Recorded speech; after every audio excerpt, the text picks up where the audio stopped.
Well, hey guys. So I met Mike the first time, the first Sunday that he came to Solana Press. He had just moved down from Malibu, and I was already pretty involved in the high school group, and so someone had connected him up with us, and Mike was in with both feet right away, and he was definitely eager and active and involved, and he joined our small group with Jim Jaquette and Brad and Scott and John Monroe, and we had a lot of fun together, a lot of good times. One of the my favorite memories with Michael was our first backpack trip together. It was my first backpack trip. I think it was Scott's first backpack trip, but it was Mike, of course, myself, Scott Sabin, and Martin Sabin. And we got on a bus here in San Diego and went up to Yosemite National Park. And the first night we were there, we had to hike like 3 miles from the bus stop to the campers in backpackers campgrounds, the only place they'd let us stay. So we got in real late, and we sacked out, and we didn't have time to take any of the food out of our backpacks. So we woke up about midnight to the sound of ripping nylon, and a bear had gotten into our backpacks and was ripping things apart. And of course, all of us popped up and started banging things and scared off the bear. So that was the start of our backpacking trip. And then we took a bus into the backcountry, and we were maybe a day or two into the trip, and we were out in the middle of nowhere. And there was a nice lake that we were going to cool off in. So the four of us stripped down and went skinny dipping and had a great time. But Mike and I got this idea. We were done just maybe a little bit before everyone else. And so we got over to where our clothes were, and we got dressed. And we saw Mike, Scott, and Martin were starting to get out, but they weren't quite out yet.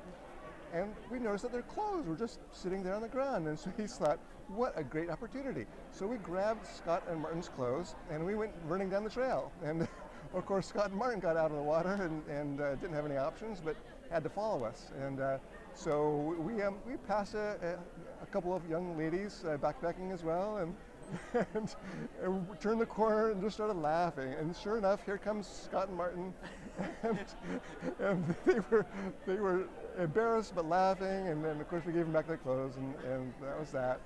And then we were almost done with our backpack trip. A couple days later, we were just heading back down into Yosemite Valley, and that was back in the day when the Forest Service wanted you to burn your toilet paper after you were done using it. And we had stopped for the afternoon, and just before we headed down to the valley, we were about 5 miles out of the main part of the valley. And at the end, when we were just getting ready to pack up, we looked over our shoulders, and there was a tree stump that was completely engulfed in flames. Oh no! So the four of us, we started grabbing water buckets and we were trying to put it out. We weren't making any progress. We thought, oh no, we're going to burn down Yosemite National Forest. So Mike was the best in shape of us, and so he said, Mike, go run down and tell the Park Service down there in the valley what's going on so they can send some help. And so Mike put on his tennis shoes and ran the 5 miles and 5,000 feet vertical down to the base of Yosemite National Park. Eventually, the three of us, Scott, Martin, and I, got ahead of the fire, and we put it out with dirt and stuff like that. But it took us a long while to make sure everything was calm. Eventually, a couple hours later, Mike comes chomping back. Of course, he'd just run 10 miles, 5,000 feet down and 5,000 feet up, and he was bushed. And then we had to pack up all our backpacks and hike back down to the valley that same night. So it was an excruciating day for Mike, and he was pretty out of it after that day. But Mike's been a good brother and a great friend for a long time, and we really enjoyed him. So we will think of him often. I love you guys. So, gosh, Heidi and Denise, I don't know where to even start. I didn't get a chance to know Mike super well, but in fact, the only time that I got to see him was at Heidi's most recent birthday party. But I am so grateful that John and I got to sit down with Mike and with Denise for a majority of the evening. I know that that's not something that typically, you would do at your friend's birthday party, is sit down with their parents, but I just couldn't pull myself away. Sitting down with Mike and listening to his stories about everyone, it just was so clear how much joy and love he had for life and for everyone that he encountered. And I think that this service was a real testament to that. As people were talking, I just couldn't help but see this fact of life, I guess, that Mike was the mirror that allowed others to see the best in themselves, because that's what he saw in everyone. And maybe that's why I couldn't stop talking to him. It was amazing how the minute that I sat down to talk to him, we immediately started finding connections. We figured out about field hockey. We figured out that I had gone to the same elementary school that Denise taught at, and it was just so amazing and beautiful. And my only regret is that I didn't get to spend more time with him. So thank you for having us, and we wish you all the best in this very difficult time. Hey, Kern family, this is Vicki. I think you know already, but a memory of Mike. I didn't realize that he ate the same food every day. I didn't realize that kind of stuff, but I did realize that he was always in Pew 2, and that's how I'm going to remember you guys, is Pew 2 family. He was there every Sunday, and I would do this silly joke where I kind of squeeze by him and sit on his lap, and we just had fun. But I think there's something really about showing up. And why is this sinking on me? This is sinking on me, making me go away. So I'm going to move up because the iPad's moving. Anyway, and there's something about showing up and being dependable. I mean, we really look for that in kids nowadays and in workers nowadays. And showing up is more than half the battle. I mean, you can't love people unless you actually are there and be dependable. And I think he was just one of the kindest people I know. And you guys have the same traits. So we'll be looking for those PBJs and all those fun things that come with being a Kern.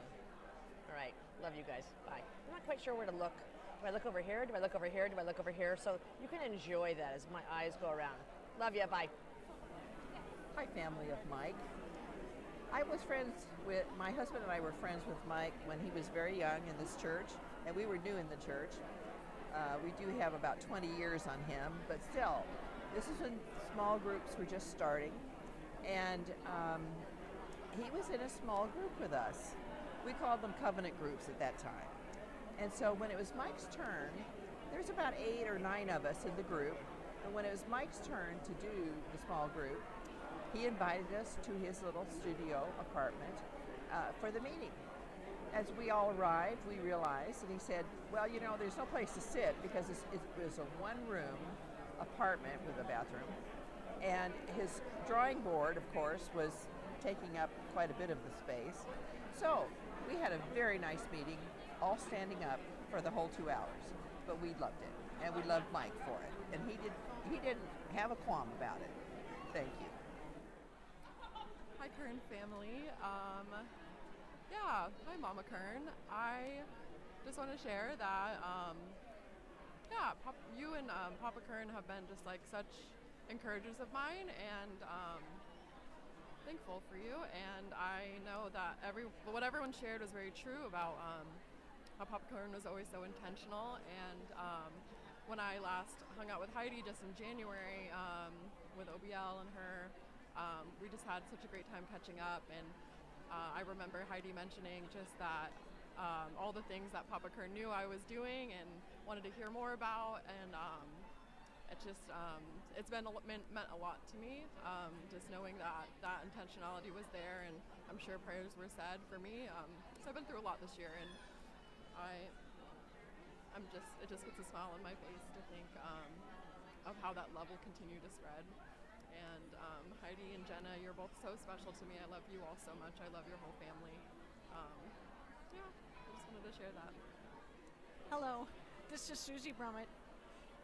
Actually, Susie Lindsay Brummett, one of the Lindsay gang. And I just wanted to say Mike meant the world to me. He was very instrumental in my life as a believer. He introduced me to Amy Grant, her music back in the late 70s. He gave me my first Bible, my first real Bible, which I used for quite a few years, and his inscription was just amazing to me. But I also wanted to say that through the years, he's just been a terrific guy, a man of faith, and his life and his art, his talent, his gifts that the Lord's given him truly reflect that relationship that he has with the Lord. But what I wanted to read was back in 2015, June 3rd, 2015, I sent on Facebook a belated happy birthday to Mike, and wanted to thank him and Ned for coming to my dad's memorial service. And his response to me was, and I wanted to read this because Denise, you and Jenna and Heidi really need to hear this, because it speaks volumes of who he is as a man and a father and as a strong man of God.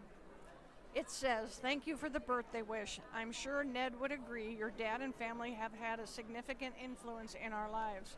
And even on Sunday, we were on the receiving end as we caught new and familiar stories and saw his life and character at work one more time. In the middle of the video, I was hearing the message, go for greatness. Don't compromise on my character. Love my wife. Love and enjoy my kids. Do the best work I can. And one more lesson from your dad. It was great to see everyone. It was a special day with special friends. Thanks for letting us share it with you." So I wanted to pass that on to you all, because it was the fact that he truly did those things, as we saw today in the service. That he was a godly man. He loved his kids and he loved his wife. And what a great loss for us, but the Lord is celebrating and rejoicing. And we do as well, knowing that there is hope and peace because of Jesus. And I just want to say we love you guys. We're thinking about you and we're praying for you. God bless. Bye. Well, first, I'm still in shock. It's so hard to believe that Mike has gone so quickly, because he was such a talent and such a gift, and so warm and generous to everybody at the church. I particularly knew him because I was on staff with Tom Thoralt. And every year, Mike very generously donated his skills for the Alternative Christmas Market catalog. And even though his name was in the back, I don't think people really realize what effort and skills he used to put that catalog together for us. I would send him a list of the 30 or so agencies in the catalog and the deadline, and then inevitably he would come back and say, okay, fine, send them as they come in, but by the way, I'm going to be in London for 10 days and I'll be back at such and such a day. But he never failed to get the catalog to us in time. And this is not just one simple list. This is a submission from 30 or so different agencies, which was one file, and then another file of the photographs that were to be included in the catalog. And then Tom and I would edit it and send it back to him. So we're probably looking at about 200 different emails for each holiday season, which took place for us in September, October, to get the Alternative Christmas Market catalog put out. And we were so grateful for his skills, his patience, and the quality of his work, and it just made the Alternative Christmas Market so much more professional with him. He also worked on our Lenten guide, not quite as large a task because Tom did the write-ups for each day and each week, but still it was the generous benefit of Mike's time, and I know his passion, but it wasn't his day job and he didn't get paid for it, so we'll miss him terribly. We miss the skills, and I know your family misses him, and just his genuine warmth and outreach to everybody. It's just, he led the life we should all lead and is greatly missed. Thank you. Hello. I wasn't originally going to say anything because I wasn't reminded of anything, and then I was sitting down and I was reminded of a time in our lives with our fam group of friends, and I was just reminded of like how radical your guys's and Michael's hospitality was to just allow us into your guys' home, and I just remember going there all the time. And then the memory that I was reminded of was when we would have worship nights in your basement, and we would just play music super loud and be screaming like really loud at like 1 a.m, and you guys like, I think you guys had said something a couple of times, but like just the fact that you guys still welcomed us was really touching, and such a good example of like something that I aspire my home to be like someday, where it's welcoming and hospitable. So thank you guys. Hi, this is Michelle Smith. I met Mike in my senior year at San Diego State in a camp counseling class, and didn't reconnect with him till 2 years later when I came to Slaughter Press, and that's where I met my husband, Don. I feel like this is kind of weird. So a funny thing about Mike is, 2 words I think of for Mike is he's very practical, just in his line of thinking, and very practical person. And also he was a practical joker. So one time my husband and I had just started dating in the fall of 1985, and in 1986 I was working up at Camp Palomar, 6th grade camp. So it was April Fool's, and a friend of mine had gotten me out of the room to go tell stories to the 6th graders. She made up some kind of story that she had to get a phone call because it wasn't my night to stay with the campers. So when I got back to my room, I swung the door open and balloons popped, confetti fell down, and I screamed because they had rigged the balloons over the door. So when I swung the door open, it popped, and so I screamed, and my room was trashed. It was string everywhere, toilet paper everywhere. Couldn't even walk through the room. So as I'm walking into the room in amazement, I thought one of the camp counselors had done it, and he's cracking up laughing. He had come into the room when actually he just let them in. So as I'm turning around looking at the balloons, my closet door, which was a floor-to-ceiling door, swung open, and Don and Mike jumped out and yelled, and I screamed, and I was hyperventilating and laughing and crying at the same time. Well, so I don't know how many months later, but Mike and I snuck over to Don's place and pranked his room. And then many, many months later, Don and I were going to prank Mike, and Scott Saban heard about it, so he wanted to join us. So Mike was rooming with Dave Noble at the time, and we talked Dave into leaving Mike's room unlocked. So when Mike was in Chicago at Urbana, the three of us, Scott, Don, and I, got into Mike's room and pranked it, and I think he had business cards put in behind picture frames that we just discombobulated the room so much. And actually, I need to get Denise on board so she can help us prank Scott, because he still has not gotten his due, and I think that's going to need to happen. So we might actually enlist as many of you Kern ladies as we can to get Scott, just to complete the full circle of pranks. A lot of fun memories of these guys. Love Mike, love the family. So just thought you'd want to know that silly story. And he also danced at my bridal shower. My sister talked him and Dawn and another friend into dancing at my lingerie party. And I told my sister, I don't want a stripper. I'll be embarrassed. I'm not into that. So we're at our neighbor's house for the party. And I thought I was safe. Nothing had happened. We had just opened gifts. And then suddenly Melanie starts playing Rod Stewart's If You Think I'm Sexy song. And she said, for your viewing pleasure. And I just about thought, oh no, she got a stripper. She whips open the accordion doors, and here comes Mike in a robe and an old lady nightgown with lipstick and old lady jewelry on, dancing. I couldn't believe he was doing that. And then Elton comes through, and I'm thinking, wait till I tell Don what his friends did. And then Don comes through the door in an old lady's nightgown dancing. So, yeah, they were always up for some fun. And I'm pretty sure it was Mike and Dave that filled our car with balloons and styrofoam at our rehearsal dinner. So we couldn't even get into Don's Isuzu truck. But they were always ready to have some fun. Anyway, good memories. Good memories. Love you. Bye. Hey, how you guys doing? It's John. Hopefully you're recovering. I know this has been really challenging, but I wanted to tell two stories about Mike. The first time I had the opportunity to work with Mike and serve with him, we were both on the Associate Pastor Nominating Committee. And that was the committee that eventually nominated Neil Nybo to come to Solana Beach Presbyterian. So that's had a really good ending. But I still remember the first time the committee was meeting, and Mike was kind of a late ad. And the chair of the committee was a senior guy named John Moreau, and John was like 70 something.